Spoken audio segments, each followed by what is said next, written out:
အိမ်မှာညီမတို့ဆုံနေတာနဲ့ချက်ချောက်နဲ့ဝက်ခောက်ကျူးကလေးလောက်စားဖြစ်ပါတယ်ခါတိုင်းနဲ့မတူတာကတော့ချက်ချောက်တွေကိုဝက်ခောက်လေးပါထည့်ပြီးတော့တူရောပြီးလောက်ထားတာပါမိုးချောက်ကလေးတွေကိုရေစိမ်ပြီးတော့ပြုတ်ထားပါမယ်အရင်အကြိမ်မပြုတ်ရပါဘူးအရင်ပြုတ်သွားရင်စားမကောင်းတတ်လို့မိုးချောက်လေးတွေကိုပြုတ်ပြီးရင်ဆဲထားပြီးမွမလေးညှက်ထားပါကျူးမြစ်တွေကိုလည်းရေပြောင်းအောင်ဆေးပြီးတော့တဲထဲမှာ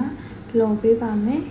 ချက်သွန်ဖြူငရုတ်သီးလေးကိုလည်းလော်ပေးထားပါမယ်နွမ်းလာပြီးဆိုချပြီးတော့ချက်သွန်ဖြူငရုတ်သီးကိုထောင်းပေးထားပါလွှာထားတဲ့မိုးချောက်ကလေးတွေရဲ့ကျူးမြစ်ရဲ့ဝက်ခောက်ချက်ချောက်အားလုံးကိုအုတ်တခုလေးထည့်ပါမယ်ထောင်းထားတဲ့ချက်သွန်ဖြူနဲ့ငရုတ်သီးကိုလည်းထည့်ပါမယ်အရသာအတွက်ကတော့မာလာနဲ့နှစ်စွန်းထည့်ပါမယ်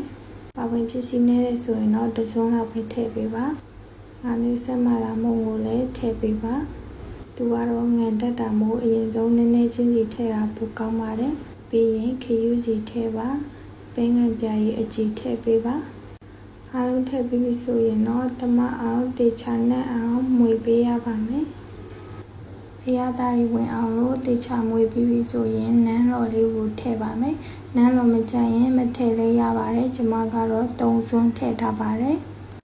နန်းလော်ထည့်ပြီးတော့တစ်ခေါက်ပြင်ပြီးသမအောင်ပြင်နေပါမယ်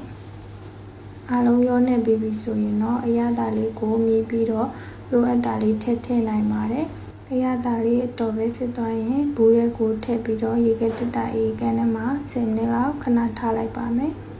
ပြီးရင်အောက်ခန်းထဲကိုပြောင်းပြီးတော့ထပ်ထားလို့ရပါပြီကိုစားကျင်တဲ့အချိန်မှာပဲလိုတလောက်ထုတ်စားလို့ရပါတယ်ခါတိုင်းကတော့ချက်ချောက်ကလေးပဲလှုပ်စားတာဖြစ်ပေမဲ့အခုကတော့ဝက်ခောက်ကလေးထည့်ပြီးလှုပ်စားထားပါတယ်ဝက်ခောက်မကြိုက်ရင်အမဲခောက်လေးနဲ့ထည့်ပြီးလှုပ်စားလို့ရပါတယ်